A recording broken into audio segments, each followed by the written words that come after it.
Certaines personnes blindent leur vie afin de ne plus souffrir. C'est un peu comme si elles érigeaient des murs entre elles et les personnes qui les entourent. Pensant se protéger, elles s'enferment dans un monde bien triste qui peut devenir immensément vide. D'autres personnes adoptent une stratégie totalement inverse. Elles ne posent aucune limite et vont jusqu'à ne plus se connaître et se respecter.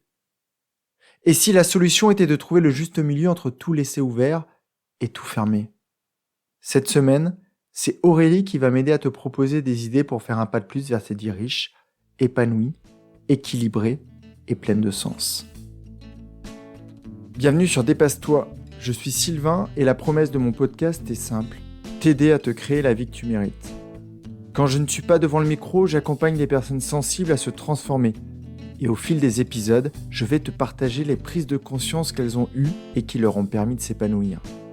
Tu vas comprendre entre autres comment mieux te connaître, avoir de belles relations, apaiser ton mental et trouver ta place, celle où tu te sentiras aimé et reconnu à ta juste valeur.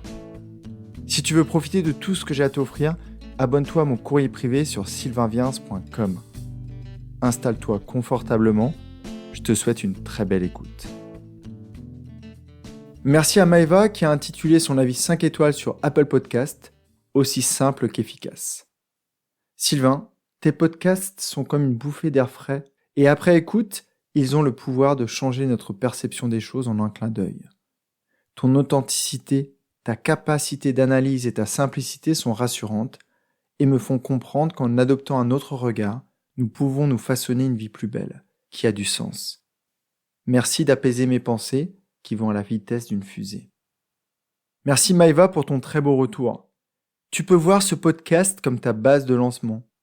Quand tu seras prête, que tes réacteurs auront la bonne énergie, que ta trajectoire aura été calculée, tu pourras t'envoler vers la Lune et au pire, atterrir dans les étoiles. Encore merci pour ton très beau commentaire. Revenons à notre sujet du jour. Trouver le juste équilibre entre trop s'ouvrir aux autres et s'enfermer dans son monde et ne plus profiter d'aucune interaction. Aurélie m'a contacté afin de retrouver un équilibre dans sa vie. C'est une femme d'une 40aine d'années très sensible et intelligente, un peu meurtrie par ses expériences passées. Pendant le confinement, elle s'est rendue compte que la solitude lui avait fait du bien. Mais aujourd'hui, elle se rend aussi compte qu'elle s'est enfermée et qu'elle aimerait bien trouver la porte de sortie. Elle a compris autre chose. Quand elle la réouvrira cette porte, ce sera d'une manière différente de celle du passé. Dans la cour d'école, elle allait voir les enfants qui pleuraient pour les consoler et les prendre dans ses bras. Sur les bancs de la faculté, elle allait dans le bureau des professeurs pour leur remonter les problèmes, ou elle était l'oreille attentive de ses camarades. Dans son couple, dans son équipe, dans sa famille, elle est là en support pour régler les problèmes ou organiser les rencontres. À force d'écouter les autres, elle me dit ne plus savoir quelles sont ses idées. À force de pratiquer les activités des autres, elle me dit ne plus savoir ce qui la fait vibrer. À force d'offrir tout son temps à son entreprise et à son réseau amical, elle n'a plus le temps pour elle. À force de vivre dans le monde extérieur, elle ne sait même plus à quoi correspond son monde à elle, son monde intérieur, ses aspirations, ses envies profondes. Là, depuis 3 mois, Aurélie s'est coupée de tout le monde pour mieux se comprendre. Mais ça ne marche pas car elle se sent en manque. Très rapidement, je lui propose une image. Aurélie, c'est comme si tu avais érigé un mur entre toi et les autres. Un mur qui ne laisse plus rien passer. De ce que je comprends, tu considères que ces interactions permanentes depuis toute petite t'ont épuisé et t'ont fait te perdre. J'aimerais que l'on explore ça sous un autre angle. À ton avis, qu'as-tu aussi développé sur la cour d'école, sur les bancs de la faculté ou dans la cafétéria de ton institut de recherche? Elle va réfléchir quelques secondes. Je la vois parcourir sa vie. Tac, tac, tac. De très loin, son enfance, jusqu'à plus près, le présent dans son entreprise. Elle va me répondre. Sylvain, j'ai développé une capacité à ressentir les autres, à aller au contact de leurs émotions. J'ai aussi appris et découvert plein de choses les concernant. Par exemple, en aidant mes universitaires sur leur sujet de thèse. Et en plus, ça m'a ouvert des portes. Aujourd'hui, je ne serais pas responsable de mon département si je n'avais pas été si présente pour les autres. Je reprends la parole. Ok, donc on voit que ça t'a apporté beaucoup de choses. Une intelligence émotionnelle, des connaissances théoriques, mais j'entends aussi qu'une partie de toi a besoin de se retrouver pour mieux se connaître et mieux gérer son énergie, ses émotions. Après ce que l'on s'est dit, est-ce que les murs sont une bonne solution pour ça? Et assez rapidement, elle a déjà la réponse, elle me répond non. J'ai aussi besoin de ces interactions. J'ai besoin d'apprendre, j'ai besoin de toucher. Me fermer à ça me fait trop perdre. Je vais laisser volontairement un silence. Et je la vois qui se confirme à elle-même. Elle fait non, non, ce n'est pas la solution. Je lui propose alors une question. Si les murs ne sont pas la solution, que les portes grandes ouvertes ne le sont pas non plus, à ton avis, qu'est-ce qui pourrait te permettre de poser la juste limite entre toi et les autres? Une limite peut être franchissable par certaines personnes ou à certains moments. Elle sourit et elle me dit « Je viens de penser à Trump, avec son histoire de murs et de frontières. En fait, j'ai besoin de démonter le mur et de mettre en place des frontières. » Je reprends la parole. C'est une superbe idée. Démonter le mur et mettre en place des frontières. Quel type de frontières seront ces frontières? Et là, il y a un silence qui va un peu durer. Le temps qu'elle les définisse dans sa tête. Ok. Je laisse Aurélie à la conception de sa frontière et à ses règles de laisser passer.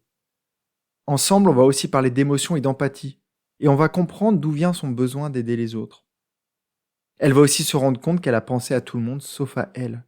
Et qu'aujourd'hui était venu le temps de penser à ses propres besoins. Si ce sujet te parle, je te conseille de sauter sur l'épisode 81 après celui-ci. Je t'y offre une phrase qui a changé ma vie et qui pourrait impacter la tienne. Alors, et toi, comment sont tes limites? As-tu installé des murs autour de toi, des barbelés autour de ton cœur, afin de ne plus souffrir? Ou as-tu installé des frontières pour trouver le bon niveau d'interaction et de sollicitation avec l'extérieur? C'est une idée que tu peux appliquer partout. Je me rappelle d'une femme indépendante qui était gênée par le bruit de ses enfants quand elle travaillait de chez elle. La solution toute simple, installer de petits écriteaux sur sa porte. Maman vous aime mais n'est pas disponible. Je finis mes propres devoirs et je viens jouer avec vous. Je me rappelle aussi d'un cadre qui était complètement sous l'eau et qui ne vivait plus que pour son travail. Il était en train de perdre ses enfants, sa femme. Ensemble, on a redessiné ses frontières. Par exemple, il n'ouvrait plus ses mails le dimanche. Son portable restait dans le placard de l'entrée, juste au-dessus de ses mocassins marrons. Je me rappelle aussi de ce chanteur qui, les soirs de concert, a décidé de ne plus suivre le reste de son groupe dans la tournée des bars. Car le fait de dire oui à ces prolongations nocturnes l'empêchait de respecter son sommeil et de profiter pleinement de la joie de ses concerts. Se couper du monde est rarement une solution. En revanche, être toujours, continuellement au contact du monde ne l'est pas non plus. Il s'agit de trouver ce juste équilibre entre toi et les autres. S'isoler peut se faire dans une grotte pendant plusieurs années, ou lors d'un vipassana de 10 jours dans un centre yogique. Mais ça peut être beaucoup plus simple. Aller se balader 1 heure sans écouteurs dans la forêt pour t'extasier devant les champignons ou les papillons. Mettre un casque dans ton open space pour pouvoir te concentrer sur un dossier plus tendu qu'un autre. Ça peut être une session de musique avec toi-même et ta guitare pour décompresser d'une journée fatigante. Tu as saisi l'idée? Être en interaction continue te fait t'oublier, te fait perdre tout ce qui te caractérise. Surtout si, comme Aurélie, tu as ce besoin profond en toi de faire plaisir et de protéger les autres. Et dans ce cas, tu t'oublies. Au contraire, ériger des murs te coupe de tout ce que les autres peuvent t'apporter, de tout ce que les autres peuvent t'apprendre ou te partager, de toute l'énergie que leurs sourires peuvent te donner, de tout l'amour et la confiance qu'ils auraient à te distribuer. Alors, où se trouve ce curseur entre toi et les autres, entre ton monde intérieur et ton monde extérieur? Est-il à la juste place ou as-tu besoin de préciser tes frontières? Si ce n'est pas encore le cas, va au fond de toi, contacte cette partie de toi qui n'est pas pleinement satisfaite et questionne-la. Si tu as aimé cet épisode, il plaira sûrement à un de tes proches, alors pense à le lui partager tout de suite. J'espère aussi qu'il te donnera envie de me laisser un avis 5 étoiles sur ta plateforme d'écoute. On se retrouve jeudi dans mon courrier pour faire encore un pas de plus vers la vie que tu mérites. Prends vraiment bien soin de toi et passe une très belle journée. Bye bye.